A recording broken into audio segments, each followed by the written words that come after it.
அனைவருக்கும் வணக்கம். நாம் இப்போ இந்த வீடியோவில் 11th ஸ்டாண்டர்ட் எக்கனாமிக்ஸில் சாப்டர் 2 கன்சம்ஷன் அனாலிசிஸ் இந்த சாப்டர் பார்த்துட்ருக்கோம்.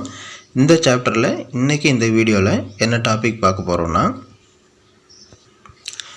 Determinants of elasticity of demand.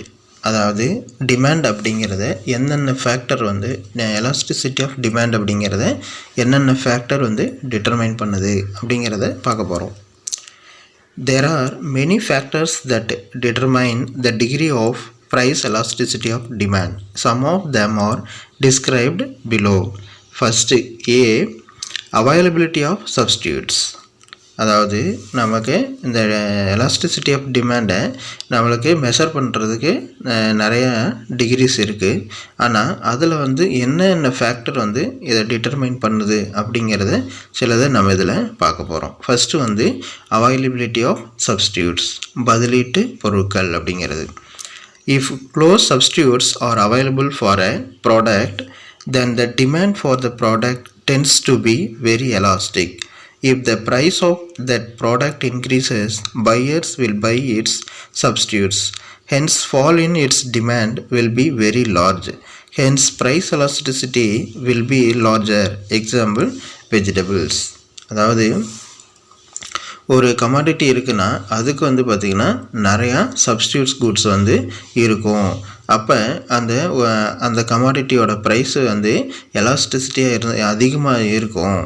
So அப்போ அந்த கமாடிட்டியோட ப்ரைஸ் இன்க்ரீஸ் ஆச்சுன்னா அங்கே அதை வாங்கக்கூடிய அந்த பையர்ஸ், அந்த மக்கள் என்ன பண்ணுவாங்கன்னா, அது விலை அதிகமானதுனால அதுக்கு சப்ஸ்டியூட் என்ன இருக்குது அப்படின்னு சொல்லிட்டு அதை வாங்கி யூஸ் பண்ண ஆரம்பிச்சிருவாங்க. அதனால் ப்ரைஸில் ஒரு சின்ன சேஞ்சஸ் வந்தால் கூட, இன்க்ரீஸ் ஆச்சுன்னா கூட அந்த பொருளான டிமாண்டு பார்த்திங்க அப்படின்னா ரொம்ப குறைஞ்சிரும். ஸோ இதுதான் ப்ரைஸ் எலாஸ்டிசிட்டி ஆஃப் டிமாண்ட் அப்படின்னு சொல்லிக்கூட்டது.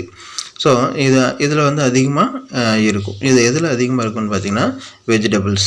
இந்த வெஜிடபிள்ஸில் பார்த்திங்க அப்படின்னா ஒரு காய் விலை, இப்போ கத்திரிக்காய், முருங்கைக்காய் இந்த மாதிரி இருக்குது அப்படின்னு பார்த்திங்கன்னா, கத்திரிக்காயோட விலை அதிகமாகிடுச்சு அப்படின்னா முருங்கைக்காயோ அவரைக்காயோ மற்ற காயோட விலை அதிகமாகிடும். ஸோ அதுதான் இந்த சப்ஸ்டியூட் அப்படிங்கிறது. இந்த ப்ரைஸ் எலாஸ்டிசிட்டி ஆஃப் டிமாண்டுங்கிறத டிட்டர்மைன் பண்ணக்கூடிய ஒரு ஃபேக்டர் இந்த சப்ஸ்டியூட்ஸ் அப்படின்னு சொல்கிறாங்க. Next, for salt no close substitutes are available. Hence, even if price of salt increases, the fall in demand may be is 0 or less. Hence, salt is price inelastic. இந்த உப்பு அப்படிங்கிறதுக்கு பார்த்திங்க அப்படின்னா அதுக்கு சப்ஸ்டியூட்டே கிடையாது, க்ளோஸ் சப்ஸ்டியூட் அப்படிங்கிறதே கிடையாது. அதனால் என்னன்னா, உப்போட ப்ரைஸ் இன்க்ரீஸ் ஆனாலும் டிமாண்டில் அவ்வளோ சேஞ்சஸ் இருக்காது, டிமாண்ட் குறையவே குறையாது. ஸோ இதனால் நம்மளுக்கு சப்ஸ்டியூட் இல்லாத உப்பு பார்த்திங்கன்னா அந்த பொருளோட விலை, அந்த பொருளோட ப்ரைஸ் அப்படிங்கிறது, அந்த எலாஸ்டிசிட்டி ஆஃப் டிமாண்ட் அப்படிங்கிறது குறைவாக தான் இருக்கும். ஸோ அதனால் உப்புக்கு பார்த்திங்கன்னா ப்ரைஸ் இன்எலாஸ்டிக் அப்படின்னு சொல்லக்கூடியது, நெகிழ்ச்சி அற்றது அப்படின்னு சொல்லக்கூடியது. Next, B. Proportion of consumers income spend if smaller portion of consumers income is spent on particular commodity, say X. Price elasticity of demand for X will be smaller. Take for example, salt. People spend very small portion of their income on salt. Hence, salt will have small elasticity of demand or inelastic. அப்படிங்க இதில் என்ன சொல்கிறாங்கன்னா, கன்சியூமரோட income அவங்க எவ்வளவு expenditure செலவு பண்ணுறாங்க அப்படின்னு சொல்லக்கூடியது. அதில் பார்த்திங்கன்னா ஒரு பொருள் இருக்குது அப்படின்னு வச்சுக்கோங்க. அதில் எக்ஸ்ன்னு ஒரு பொருள் இருக்குது. அதில் பார்த்திங்க அப்படின்னா கன்சியூமர் என்ன பண்ணுறாங்கன்னா, ஒரு குறைஞ்ச அளவு ரேஷியோவில் தான் அவங்களோட இன்கம் செலவு செய்கிறாங்க.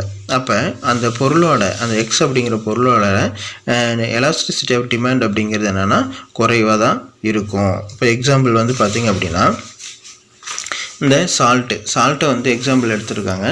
இதில் வந்து இந்த சால்ட்டுக்குன்னு செய்யக்கூடிய எக்ஸ்பெண்டிச்சர் செலவு அப்படிங்கிறது என்னென்னா அவங்களோட இன்கமில் வந்து ரொம்ப கம்மியாக தான் பண்ணுவாங்க. அப்போ இந்த சால்ட்டோட அந்த எலாஸ்டிசிட்டி அப்படிங்கிறது வந்து பார்த்திங்கன்னா டிமாண்டு அப்படிங்கிறது குறைவாக இருக்கும், இல்லைன்னா இன்எலாஸ்டிக், அதை தான் சொல்லக்கூடியது, குறைவாக இருக்கும் அப்படின்னு சொல்கிறாங்க. Next number of uses of commodity, அந்த ஒரு பொருளோட பயன்கள் அப்படிங்கிறது. If a commodity is used for greater number of uses, its price elasticity will also be larger. For example, milk is used as butter, milk, curd, ghee, and for making ice cream, etc. Hence, even the small fall in the price of milk will tempt to consumers to use more milk for many purposes. Hence, milk has greater price elasticity of demand. So இது வந்து என்னென்னா ஒரு பொருளோட பயன். இப்போ வந்து பார்த்திங்க அப்படின்னா இப்போ ஒரு பொருள் இருக்குதுன்னு வச்சுக்கோங்க, பால். அந்த பால் வந்து பால்லேருந்து நமக்கு என்ன கிடைக்குது, மோர், தயிர், நெய், இதெல்லாம் கிடைக்குது. ஸோ இதனால் என்ன ஆகுது அப்படின்னு பார்த்தீங்கன்னா அந்த பாலுக்கு உண்டான ப்ரைஸ் வந்து இங்கே குறைஞ்சதுன்னு வச்சுக்கோங்க, கொஞ்சமாக குறைஞ்சது அப்படின்னா அதில் இருக்கக்கூடிய டிமாண்ட் என்ன ஆகிடும், அதிகமாகிடும். ஸோ அதனால் இந்த பால் மில்கோட ப்ரைஸ் எலாஸ்டிசிட்டி ஆஃப் டிமாண்ட் அப்படிங்கிறது அதிகமாக இருக்கும் அப்படின்னு சொல்கிறாங்க. Next 4th, complementarity between goods. அதாவது ஒரு பொருளை வந்து இன்னொரு பொருளோட ஜாயின் பண்ணி இருக்கக்கூடியது, இணைப்பு பண்டங்கள் அப்படின்னு சொல்லக்கூடியது. For example, along with petrol lubricating oil is also used for running automobiles. Here, a rise in the price of lubricating oil may not reduce the demand for lubricating oil. Hence, the complementary good here, lubricating oil, will be price inelastic. அதாவது இது என்னென்னா இணைப்பு பொருள் அப்படிங்கிறது, complimentary goods அப்படிங்கிறது. இதில் வந்து பார்த்திங்கன்னா ஒரு காரோ பைக்கோ ஒரு வண்டி வச்சுருக்கிறவங்க அவங்களுக்கு வந்து தேவையானது பெட்ரோலும் லூப்ரிகண்ட் ஆயிலும், இது ரெண்டும் தான் அதிகமாக பயன்படுத்துவாங்க. அதனால் இந்த லூப்ரிகண்ட் ஆயிலோட ப்ரைஸு மட்டும் இன்க்ரீஸ் ஆச்சு அப்படின்னா அதோட டிமாண்ட் அப்படிங்கிறது குறையவே குறையாது. எப்படியா இருந்தாலும் அந்த ஆயில் வந்து அவங்க யூஸ் பண்ணியே தான் ஆகணும். ஏன்னா அந்த பெட்ரோலோட அந்த லூப்ரிகண்ட் ஆயிலும் சேர்த்து நம்ம வண்டியில் ஊற்றினா தான் அது வண்டி வந்து ஸ்மூத்தாக போகும். ஸோ இதுதான் வந்து காம்ப்ளிமெண்ட்ரி கூட்ஸ் அப்படிங்கிறது. அந்த காம்ப்ளிமெண்ட்ரி கூட்ஸில் ஏதோ ஒரு பொருளோட விலை அதிகமானாலும் என்ன ஆகிடும் அப்படின்னா அதை யூஸ் பண்ணியே தான் ஆகணும். ஸோ அதனால் அது ப்ரைஸ் இன்க்ரீஸ் ஆயிடுச்சு அப்படிங்கிறதுனால அதை விட்டுட முடியாது. ஸோ இதை தான் வந்து நமக்கு இந்த காம்ப்ளிமெண்ட்ரி கூட்ஸோட யூஸ் வந்து சொல்லக்கூடியது. அதனால் இது ப்ரைஸ் எலாஸ்டிசிட்டி ஆஃப் டிமாண்ட் அப்படிங்கிறது இதில் எப்படி இருக்கும் அப்படின்னா ஒரு பொருள் இல்லைன்னா இன்னொரு பொருளை வந்து யூஸ் பண்ண முடியாது. ஸோ அதனால் இதில் பொருள் வந்து யூஸ் பண்ணாலும் அதோட பயன்பாடு அப்படிங்கிறது வந்து குறையாது அப்படின்னு சொல்கிறாங்க. Next time. இந்த long run, the price elasticity of demand for many goods will be larger. This is so because in the long run many substitutes can be discovered or invented. Therefore, the demand is generally more elastic in the long run than in the short run. In short run, bringing out new substitutes is difficult. அதாவது time அப்படிங்கிறது நேரம்.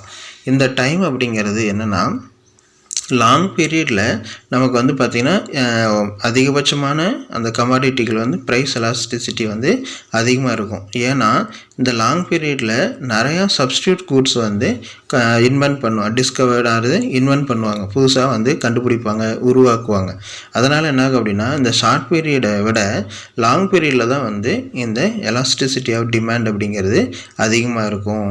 இந்த short பீரியடில் வந்து பார்த்திங்கன்னா substitute goods வந்து கொண்டு வரத்துக்கு வந்து ரொம்ப கஷ்டமாக இருக்கும். ஸோ அதனால் லாங் பீரியடில் தான் இந்த சப்ஸ்டியூட் கூட்ஸ் எல்லாம் அதிகமாக வரும். அப்போ இந்த ப்ரைஸ் எலாஸ்டிசிட்டி ஆஃப் டிமாண்ட் அப்படிங்கிறது அதிகமாக இருக்கும் அப்படின்னு சொல்கிறாங்க. ஓகே, இந்த டாப்பிக்கோட இந்த வீடியோ முடிச்சுக்குவோம். நெக்ஸ்ட் வீடியோவில் இன்னொரு டாப்பிக்கோட உங்களைய மீட் பண்ணுறேன். தேங்க்யூ.